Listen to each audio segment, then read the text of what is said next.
الحمد لله الذي جعل نعمته في رياض جنان المقربين وخص بهذه الفضيلة من عباده المتفكرين وجعل التفكر في مصنوعاته وسيلة لرسوخ اليقين في قلوب عباده المستبصرين استدلوا عليه سبحانه وتعالى بسناده وفعلموه وتحققوا أن لا إله إلا هو ووحده وشاهدوا عظمته وجلاله ونزهه فهو القائم بالقسط في جميع الأحوال وهم الشهداء على ذلك بالنظر والاستدلال وعالم أنه حليم قادر عليم كما قال في كتابه الكريم شاهد الله أنه لا إله إلا هو والملائكة وأولو العلم قائما بالقسط لا إله إلا هو العزيز الحكيم. We thank Allah subhanahu wa ta'ala for allowing us to reflect on His book this morning. The reflection on His book is a ni'mah, is a blessing of Allah subhanahu wa ta'ala that He has granted to those of His slaves who are mutafakkireen, who are the people who reflect on what He has created. And this reflection is for the yaqeen, for the certitude of the qulub, for the hearts. And they reach a certitude whereby they realize in their own being that indeed Allah subhanahu wa ta'ala is one, Qaim bil-Qist, and He is Al-Aziz Al-Hakim. He is the mighty, the most wise. And we seek Allah subhanahu wa ta'ala's assistance and blessings so that we see the haqq as haqq and follow it, and we see the fallacy as fallacy and avoid it. And we ask Allah subhanahu wa ta'ala not to confuse us, not to mix these two, وَجَعَلْنَا لِلْمُتَّقِينَ إِمَامًا, and make us the foremost among those who have taqwa. اللهم انفعنا بما علمتنا وعلمنا ما ينفعنا وزدنا علما. Ya Allah, increase our knowledge and benefit us from what you have taught us. Allahumma salli wa sallim wa barik ala Sayyidina Muhammad wa ala alihi wa ashabihi ajma'in bi rahmatika ya arhamar rahimin. Yusabbihu lillahi ma fi as-samawati wa ma fi al-ard al-Malik al-Quddus al-Aziz al-Hakim. Allah subhanahu wa ta'ala says, everything in the heavens and the earth glorify Him, and He is the Al-Malik al-Quddus al-Aziz al-Hakim. These are the most beautiful names of Allah subhanahu wa ta'ala mentioned in this ayah in reference to the glorification by the creation in the heavens and the earth. And similarly, Allah subhanahu wa ta'ala says, يُسَبِّحُ لِلَّهِ مَا فِي السَّمَاوَاتِ وَمَا فِي الْأَرْضِ لَهُ الْمُلْكُ وَلَهُ الْحَمْدُ وَهُوَ عَلَى كُلِّ شَيْءٍ قَدِيرٌ. Everything in the heavens and the earth glorifies Allah subhanahu wa ta'ala, and everything is for Allah. For everything is His mulk, everything is His dominion. وَهُوَ عَلَى كُلِّ شَيْءٍ قَدِيرٌ. And He has power over everything.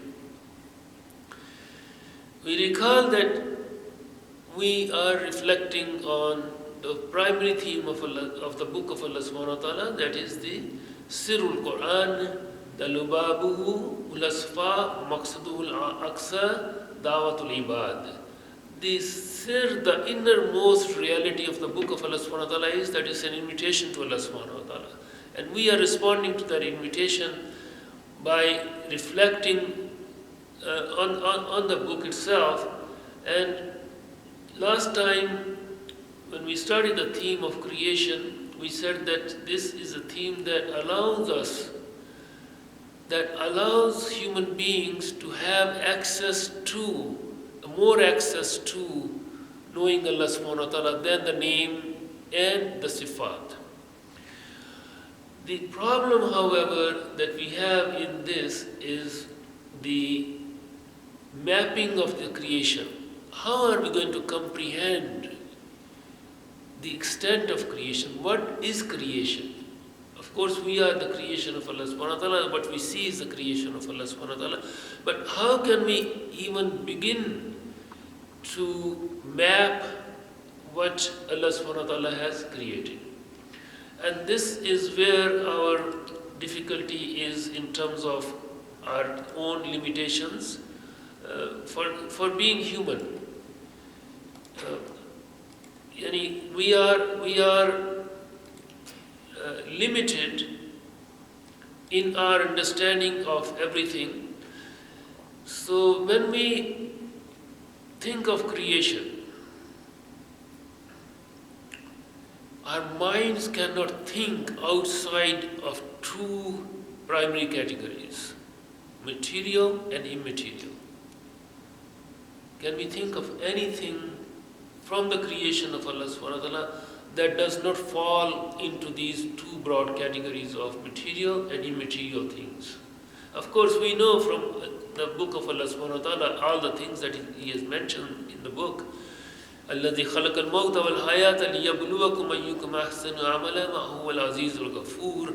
He is the one who created the life and death, so that He can test who among you does the best deed, and He is Al-Aziz Al-Ghafur. He is the mighty and the most merciful. الذي خلق سبع سماوات طباقا ما ترى في خلق الرحمن من تفاوت فرج البصر هل ترى من فتور. The one who created the 7 samawat layer upon layer, and you wouldn't find any disharmony in that creation. So then we have the huzn, we have gham, we have non-material things as grief, as joy, bast, the expansion, the qabd, the withholding. But is there any way that we can think of the entirety of creation?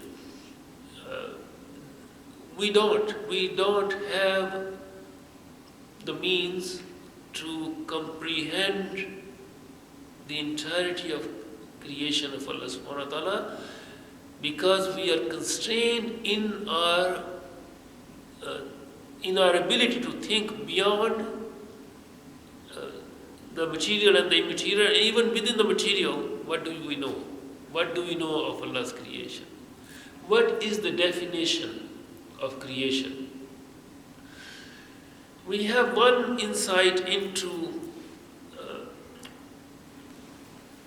as you know, there are the named creations, the samawat, the earth, the sun, the moon, all the names, the stars, human beings, jinn, malaika, all the named things in the Qur'an mentioned.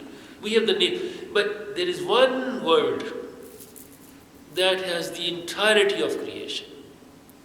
And subhanAllah, that word occurs in the first surah of the Qur'an, Alhamdulillahi Rabbil Alameen.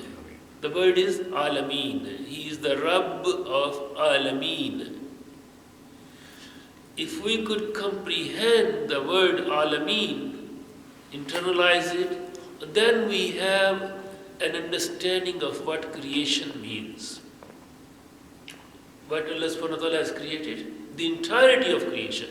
So the best definition is that Alameen is everything other than Allah, which means everything other than Allah subhanahu wa ta'ala is His creation.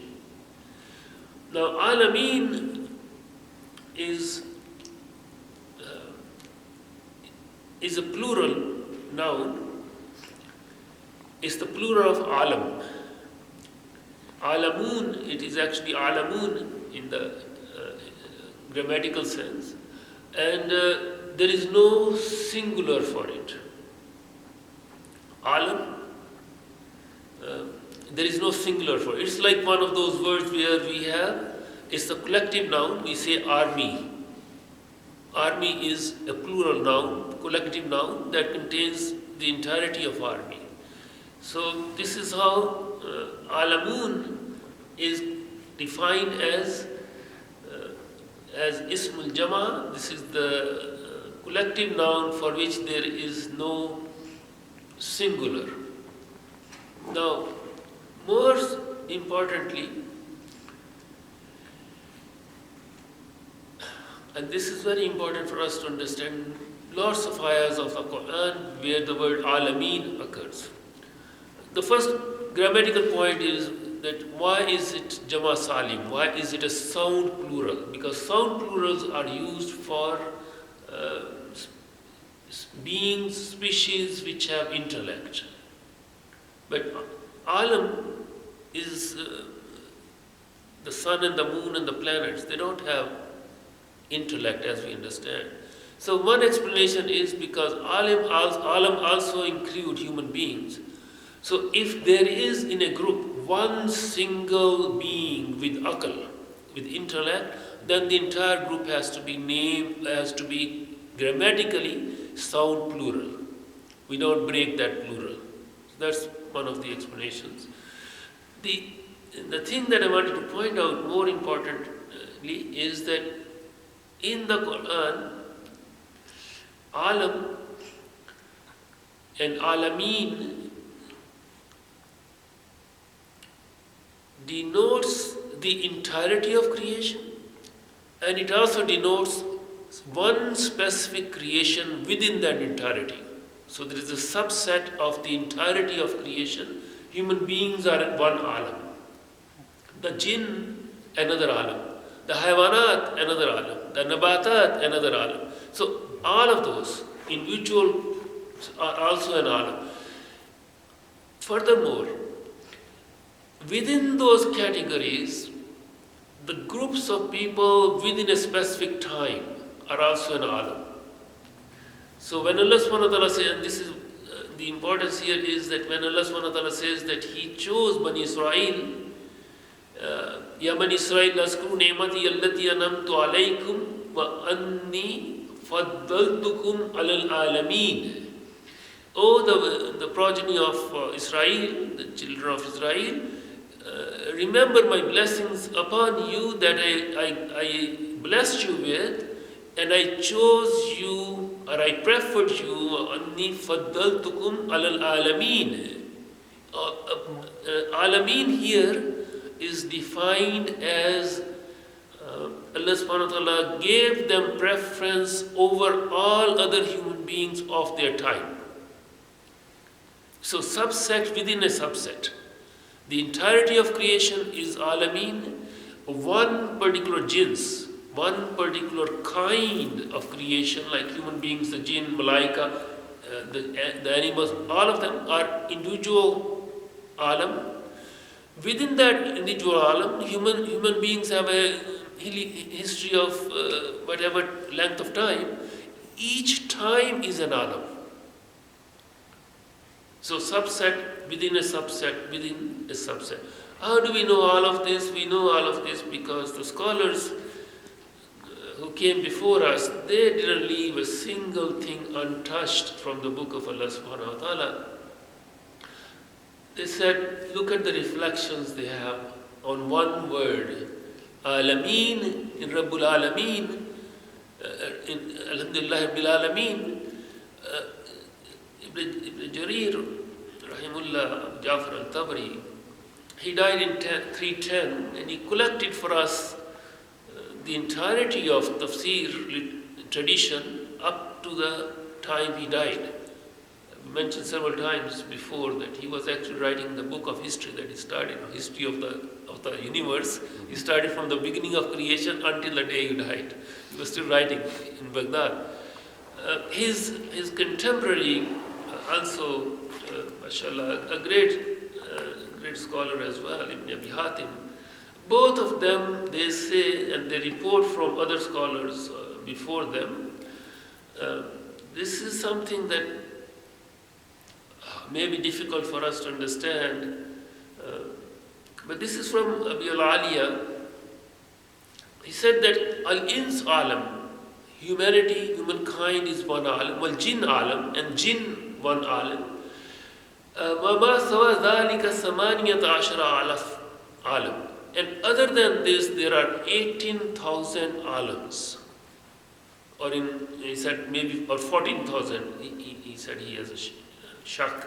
Now, and these are min al-malaika al-earth, from the angels above earth, lil-ardi arba zawaya, and he says that the earth itself has 4 zawaya.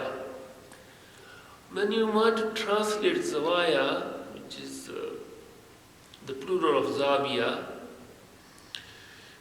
it becomes very difficult to do that, because the earth has 4 zawaya, the 4 aspects, 4 corners, 4 layers, 4 dimensions, and in each of those dimensions there are 3,500 alam. How many? 3,500 alam.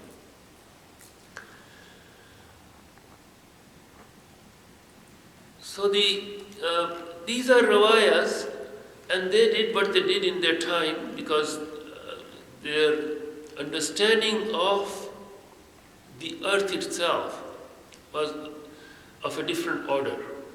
In many ways, and this is very important for us to understand, in many ways we have much more factual information about the earth and about whatever can be reached with the help of technology now. The sun, the moon, the planets. We have far greater information from what they had. There is no doubt about it.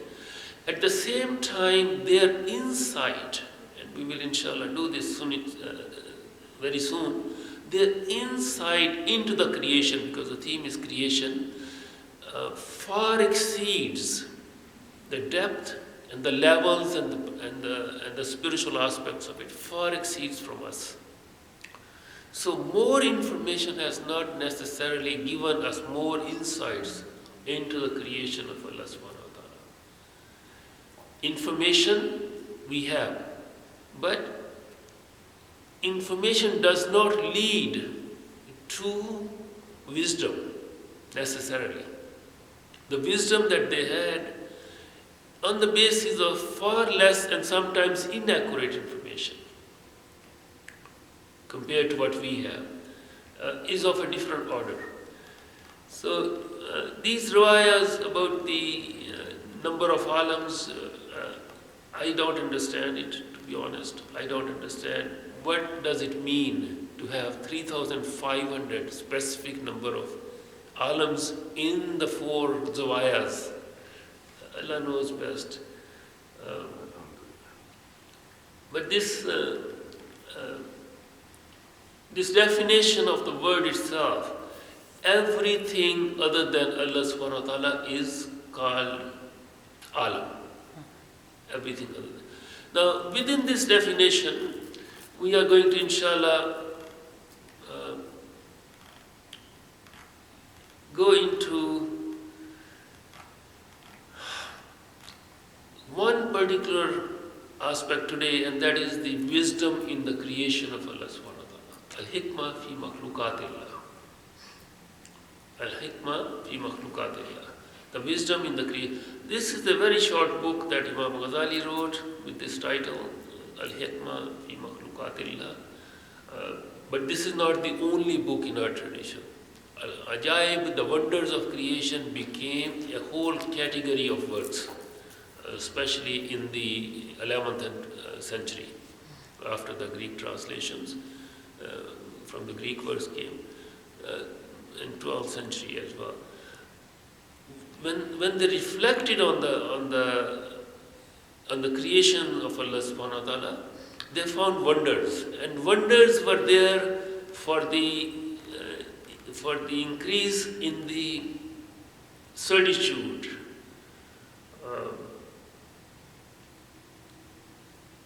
Allah subhanahu wa ta'ala created us for a reason, and He created us uh, He created us to worship Him, of course.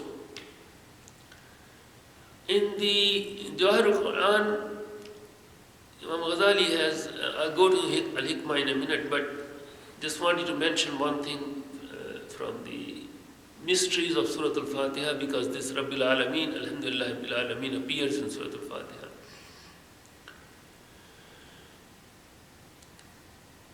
Imam Ghazali in Jawahir al-Quran says, في أسرار الفاتحة وبيان جملة من حكم الله في خلقه. He says that in the Fatiha, in this short surah, is the entirety of the wisdom, is the bayan, is the mention of the entirety of the wisdom of Allah subhanahu wa ta'ala in the creation. وإذا تفكرت وجدت الفاتحة على إعجازها مشتملة على ثمانية مناهج. And he said, when you reflect on Surah Al-Fatiha, you will find that it has 8 aspects. It consists of 8 aspects. And the first is that it mentions the Dhat of Allah subhanahu wa ta'ala. When we say Bismillah ar-Rahman ar-Rahim, and because Imam Ghazali was a Shafi'i, for him the Surah Fatiha begins with Bismillah ar-Rahman ar-Rahim. He says Nabba'a an Dhat. So this is the first aspect of Fatiha, that Allah subhanahu wa ta'ala informs us about His being, His being. Number 2, ar-Rahman ar-Rahim is Nabba'an Sifati min Sifati Khassa. He informs us of 2 of His attributes, 2 very special attributes of all the attributes, ar-Rahman ar-Rahim. When we say ar-Rahman ar-Rahim, this is 2. And the thing that, the point that I wanted to bring to this in terms of reflection on creation is the qawluhu alhamdulillahi rabbil alameen. The ayah that says alhamdulillahi rabbil alameen consists of 2 aspects, it says. Number 1 is alhamd, which is, he says, aslu alhamd wa huwa al-shukr. وَذَلِكَ هُوَ الصِّرَاطُ الْمُسْتَقِيمُ. He says that the alhamd contains within it al-shukr. To be thankful is part of the alhamd. And this is the first of the straight path. This is the first step of the straight path. Because وَكَانَ شَطْرُهُ final iman amali nisfan, because the actual iman that we practice, the practical aspect of iman have 2, as-sabr wa shukr. And therefore this is the first step of Sirat al-Mustaqim, shukr, because this is half of iman. But the point relative to our discussion right now is the qawluhu Rabbil Alameen. Imam al-Ghazali says that this is an ishara towards af'al. Rabb al-Alameen it points to the actions of Allah subhanahu wa ta'ala. Ishara ila al-af'ali kulluha, all of them. So the entirety of the actions of Allah subhanahu wa ta'ala are just in Rabbil Alameen, because He is the Rabb of Alameen. Alameen, we said, is everything that is created, and He is the Lord of everything that is created. So this is an ishara, this points to the entirety of His afal, meaning everything, including the, as we said, material and immaterial. Now, mashallah, look at this insight. He says, Afdalul nisba min al-af'al, the highest level of nisba, of the relationship to the actions, to the action of Allah subhanahu wa ta'ala, is the nisbatul rububiyah. Is the nisba, is the relationship of rububiyah, the one who sustains. So He's not only he hasn't only created the entirety of creation, he sustains it. And this sustenance is perpetual. It's not that he just turned a button, kun fayakun, and then he said, okay, now you are on your own. No. This very moment, he is sustaining us. This air is there, we are breathing, this food is there, we are sitting here, all our bodies' functions are working. This is, all of it is from the sustenance of Allah subhanahu wa ta'ala. And he says, بِيَسْنَافِ الْأَفَارِ لَفْظُ رَبِّ الْعَالَمِينَ فَإِنَّ ذَلِكَ أَتْمُ وَأَكْمُلُ التعظيم من قولك, because he is the Khaliqul Alameen. So then he goes on to the one particular, that must be his favorite, to go to a garden and look at the honeybees. He just goes there and he says, look at this. These bees, this little tiny little creation of Allah subhanahu wa ta'ala, it's just making such a beneficial thing for humanity, this honey that it makes.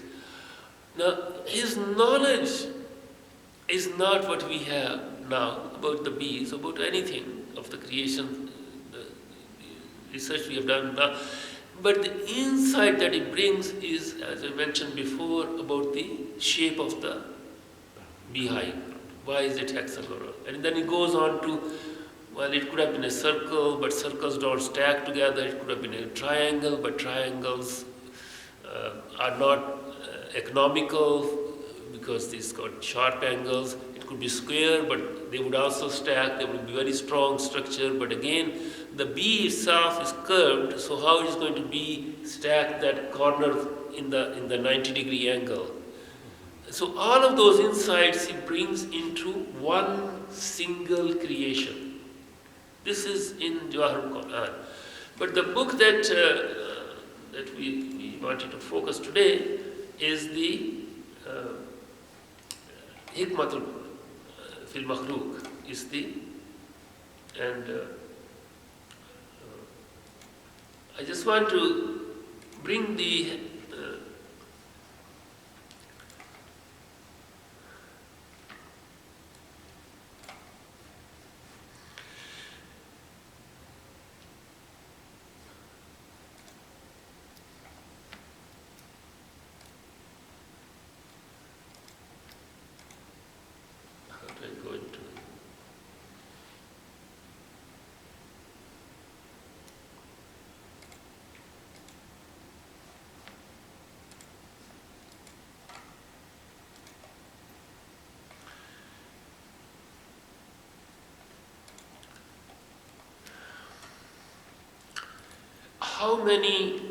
how many aspects of the hikmah we can think of?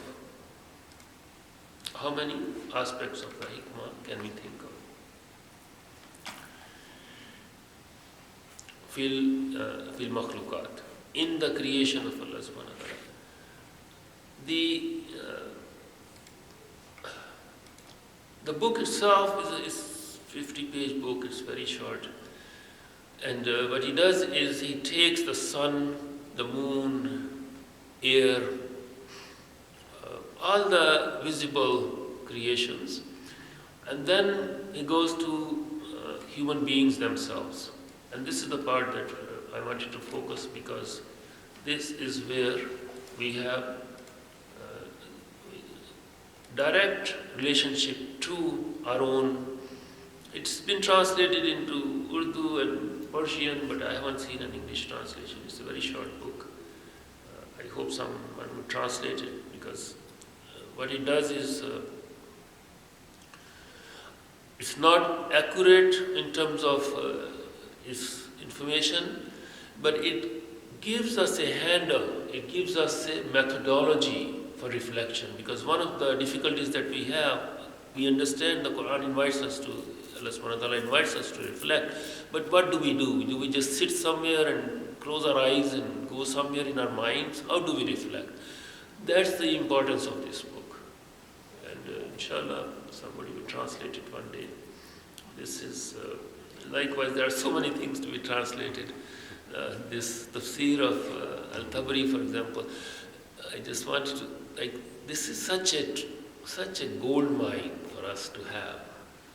And I don't know why there is no effort to do these translations. There is a translation that was recently published, 2 volumes, but it's only selections. And they say it's a huge project. Yes, it's a huge project, but look at the resources Allah has given to the Ummah. $250 billion have just been squandered on this World Cup in one place on earth. And they cannot have resources to translate these things. That's mind-boggling. When those who wanted to translate the Tarikh, the history of Al-Tabari, the Academy wanted to translate it. So what did they do? They said, okay, we will find 40 different translators. These are professors, and we'll give them this amount of money. And each of them is going to translate one part of it, and then we'll put it together. And now we have a 46-volume history of Tabari in English, with the entirety of the academic apparatus, footnotes and everything in it.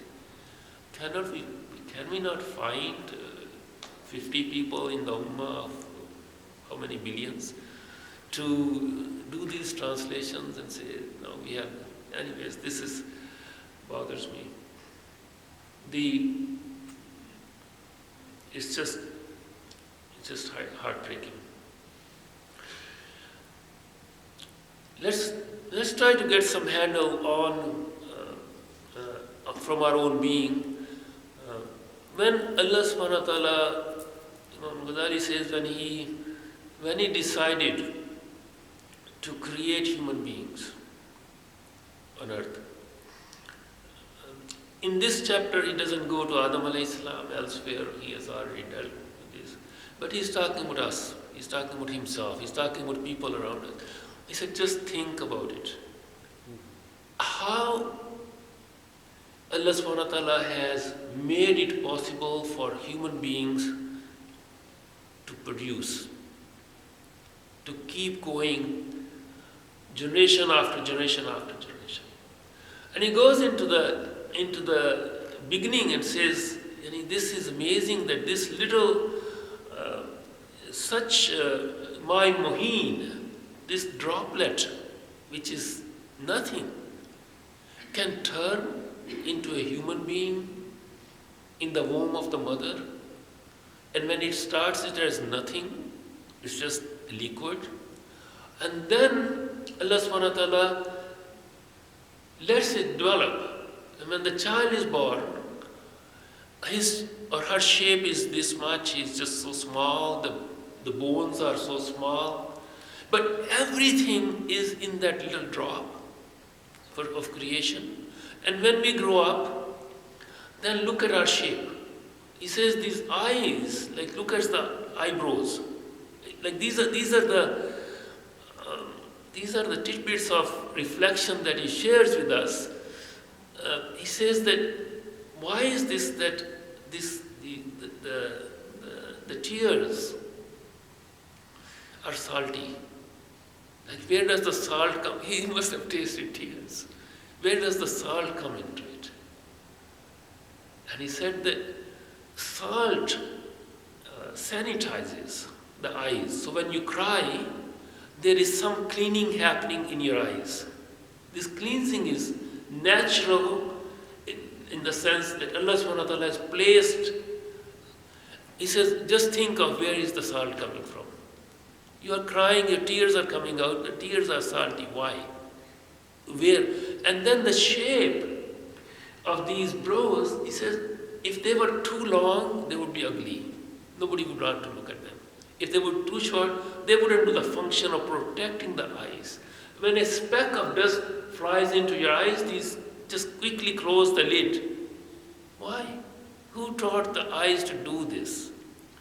This is the wisdom of creation that Allah subhanahu wa ta'ala has put in our own being. Like we don't pay attention to the lips, we just take them for granted. But he says, Alam najallahu aynain, ever we give them the 2 eyes and the shafatain and the 2 lips. Allah subhanahu wa ta'ala asks us to reflect that you wouldn't be able to speak, you wouldn't be able to open your mouth if your lips were not there. He just goes, and he says that if lips were not there and the mouth was always open, everything would just fly in.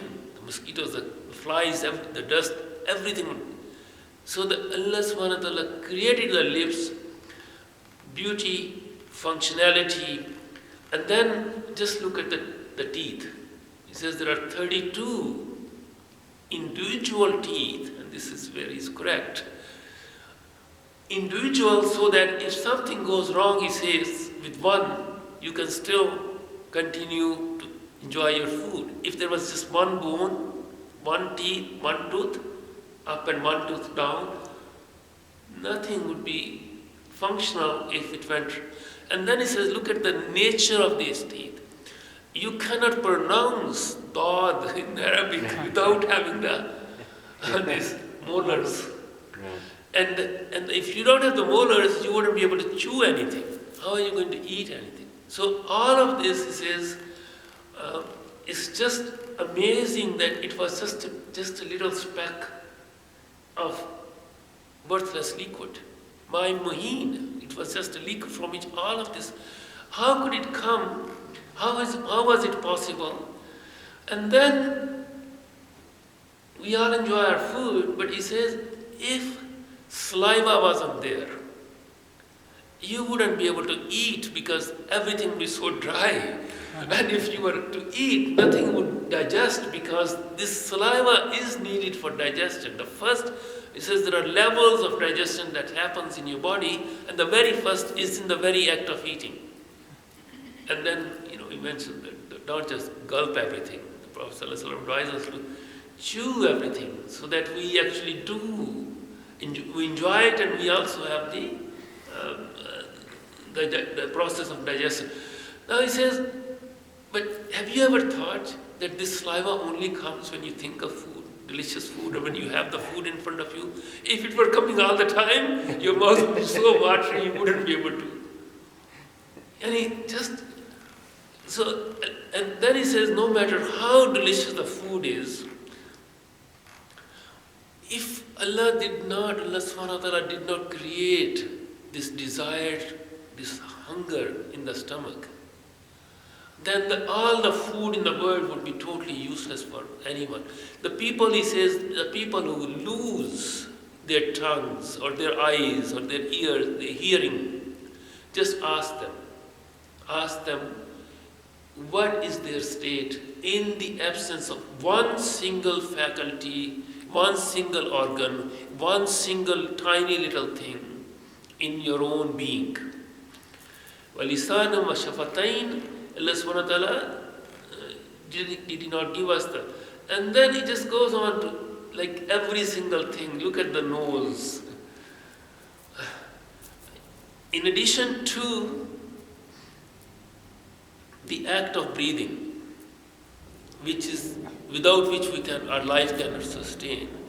He says there is the aspect of smell. And why Allah subhanahu wa ta'ala has created this very mysterious mechanism, because this nose does not really has any instruments in it that would do anything once it receives what it receives from the air. But when the smell, when the good smell, when the fragrance, we are in the garden and the flowers, we have the fragrance of it, the musk. He says when you go to Jannah, inshallah, when you have this fragrance, it creates surur, it creates joy in the being. The entire being is then impacted by this one tiny little thing on the face that Allah subhanahu wa ta'ala has created. Likewise, it goes to the ears. He says, have you ever looked at how many curves are there in the ear before the sound wave actually goes through it?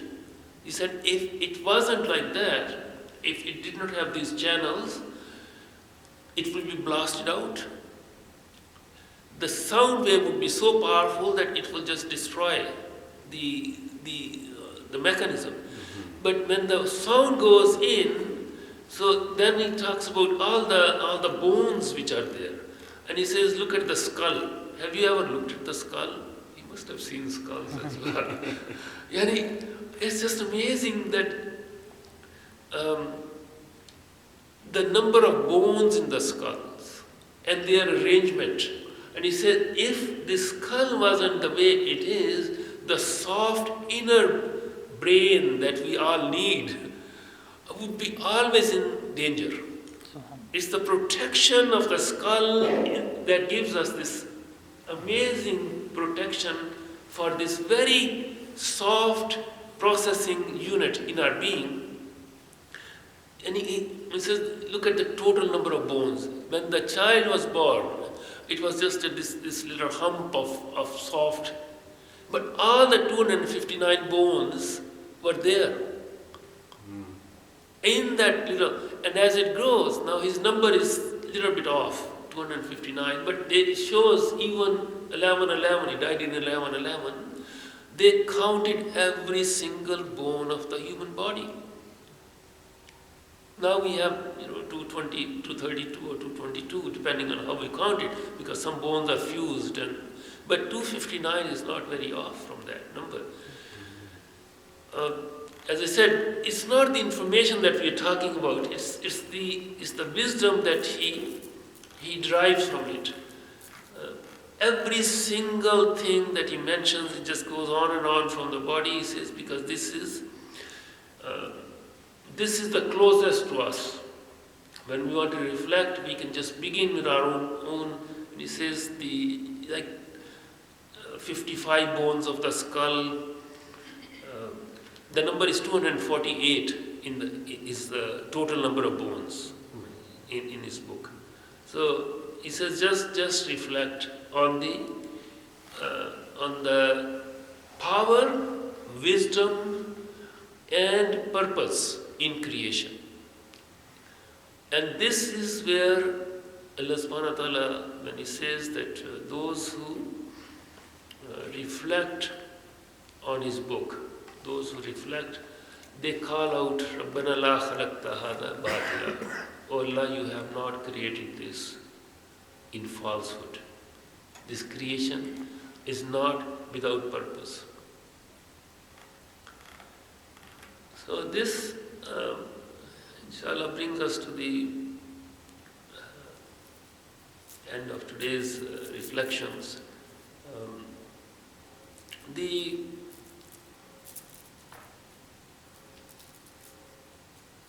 The domains of reflection are so huge. As I said last time, no one can ever hope to comprehend even a tiny little aspect of creation in its entirety. But it does give us, if we could go deep into one, we as a project, we take this over these next few weeks, one single creation of interest. Imam Ghazali has mosquito in his book, for example. He says this tiny little creation, mosquito, has the entirety of a functioning system, from eating to discarding what is not useful, to protection, to building a place to stay, walking, flying, moving, all of and propagation of its own species. Everything is in this little tiny thing. Just look at it. Go into it. Now we have so much, and I had chosen this to the cuz.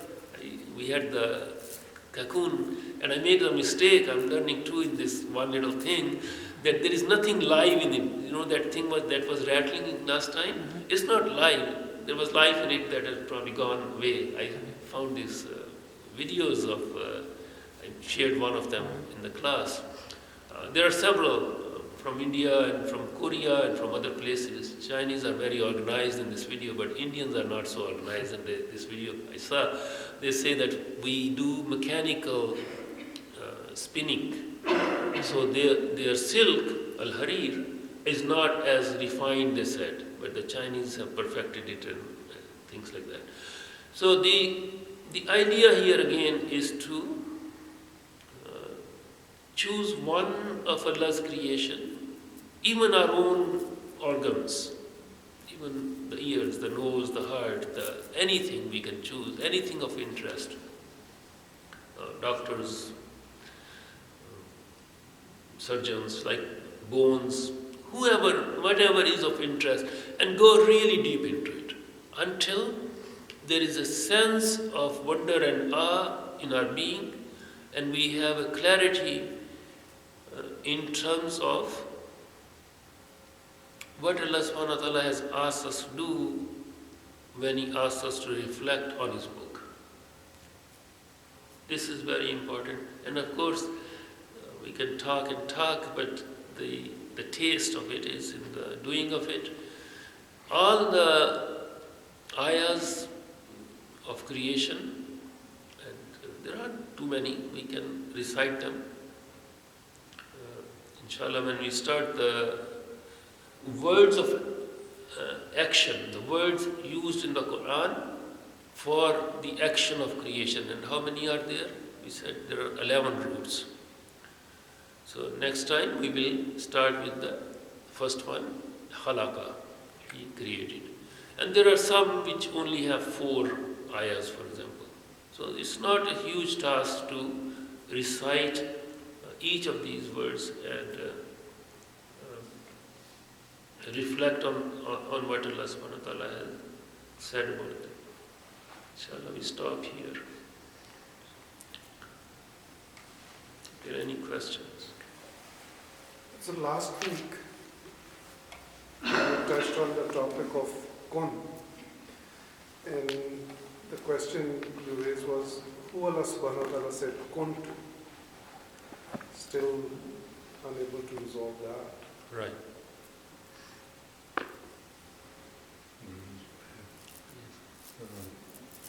What we understand, the existence starts with the creation.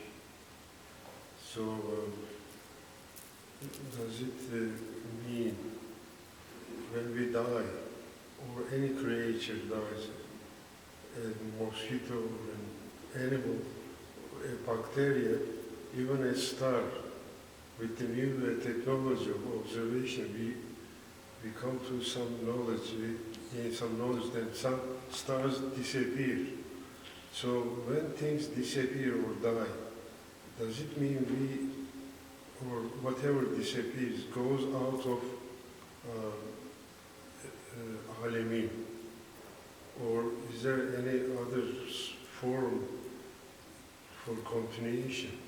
And the question related to this thinking, Yawm al-Qiyamah, would that be the end of alamin?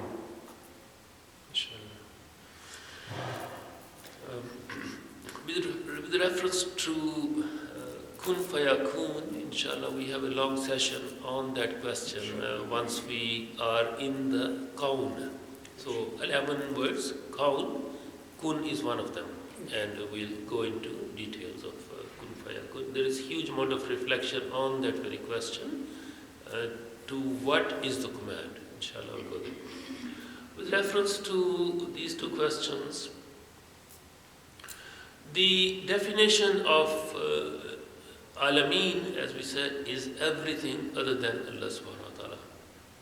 Everything that He has created. That's why there was such a huge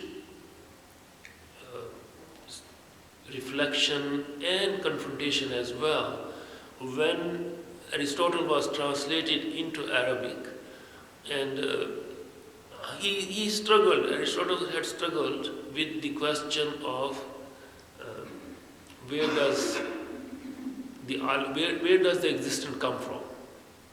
Not where does it go, but where is the start? He couldn't conceive that, or he didn't want to conceive that there was a beginning of creation, hadus. So he said matter is eternal. And once you have matter, then you can do anything. You just need to have something to start, then you can have anything. In the Qur'an, the hadith, the actual event of the beginning of creation is there. But not of the entirety of creation. But Allah subhanahu wa ta'ala has told us that خَلَقَ السَّمَاوَاتِ وَالْأَرْضَ فِي سِتَّةِ أَيَّامٍ, that He created the earth and the samawat in 6 days. Imam al-Suyuti wrote a book, inshallah I will mention that in more detail, in the this is the book not about the creation of things that we can see, but creation of the arsh, the creation of His throne, the creation of His kursi.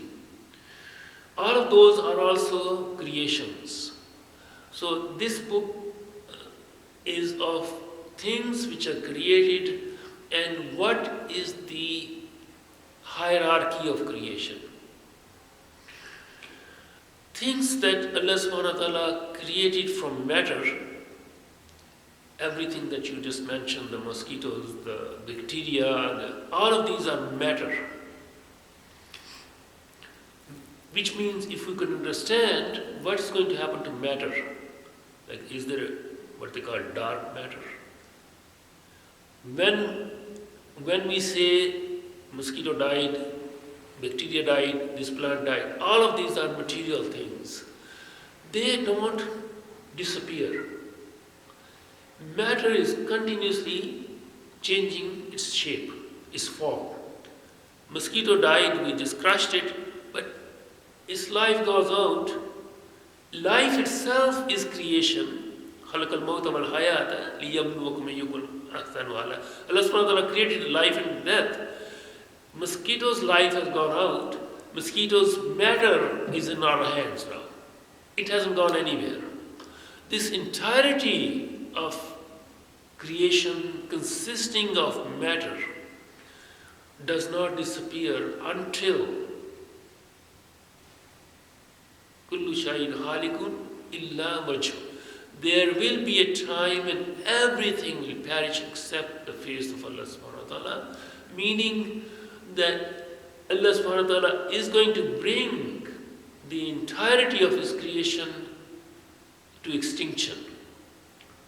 That is, extinction will then follow by the second blowing, as is mentioned, نُفِخَ فِي الصُّورِ, the second blowing in the trumpet, which would resurrect the creation, which is also connected to the creation theme, and inshallah we'll spend more time on it when we come to the Ma'ad, the return, the third of the three primary themes of the resurrection. But resurrection is recreation in a way. What would be the form of recreation is beyond our comprehension. Would that be just of the chosen creations of Allah subhanahu wa ta'ala, of those creations which Allah subhanahu wa ta'ala created for reward and punishment? Are mosquitoes going to be rewarded for what they did or not? The ants, the honeybees, like there are beings that Allah subhanahu wa ta'ala has created to serve other beings. And because the human beings and the jinn, they are both in the Qur'an are called thaqalain. They are the heavy ones, meaning the earth carries two beings out of innumerable creations of Allah subhanahu wa ta'ala, who are addressed in the Qur'an as two beings, two categories of creation who are tested. We are here in this Bala, this abode of tribulation, for the purpose that Allah subhanahu wa ta'ala has created us. And then He has promised al-khuld, everlasting life in Jannah or the other place where we don't want to go. There are only two places left after the resurrection happens. Now we know that there are stars, as you said, dying, disappearing. Where do they go? Are they just like the mosquito on this earth, that the life went out but the matter is still here? The star out there, that's still part of this sama. This is sama dunya, right? Like a dust. It's just a dust. But that dust was previously held together in this form, and it had a function up until that moment when it disappeared. Because human beings are not doing anything to the stars, they are not bombarding them, they are not killing them, they are not, there are things happening on the lower level, but planets and stars above, beyond the human reach, they have a system that Allah subhanahu wa ta'ala, this system is also what Allah subhanahu wa ta'ala has created.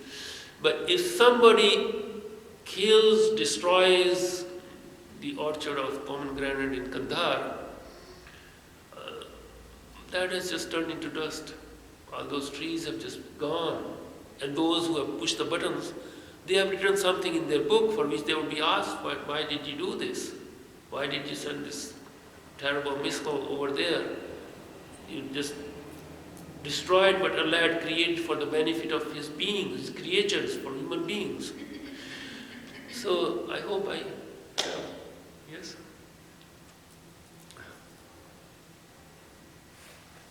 There are two questions from the chat.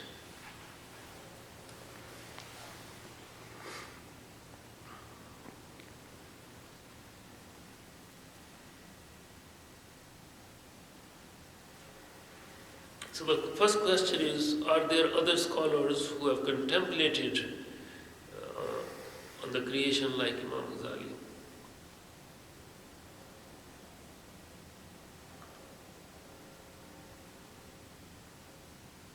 The one, are there any scholars in our contemporary tradition who have reflected on the book, on the creation of Allah subhanahu wa ta'ala, or perhaps His names, attributes and actions in the same manner that Imam al-Ghazali has? May Allah have mercy on him in this short treatise. That is, taking a more contemplative approach and not a purely analytical one whose style feels interactive with the reader, trying to get the reader to think and ponder teaching. So there is only one question. SubhanAllah. There is only one Imam Ghazali. Rahimullah. He is Hujjatul Islam for a reason.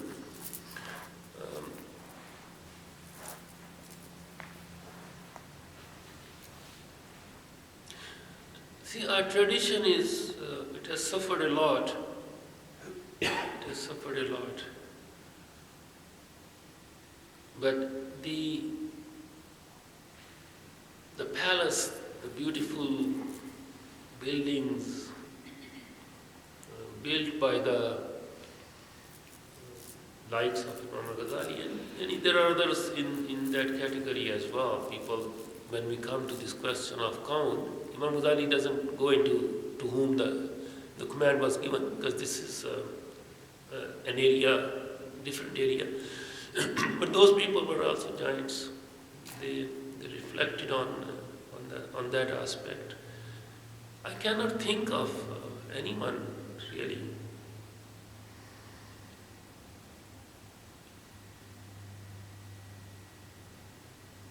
If we really look at what happened in the 17th century to our tradition, when it started to collapse basically in this huge collision that it had with the Western civilization. The madrasa tradition, and these people were also not really the product of just the madrasa. Imam Ghazali and others, they studied with individual scholars privately. They sat at their feet and they gained this tremendous insight And then they were also linked with the formal madrasas, and we have those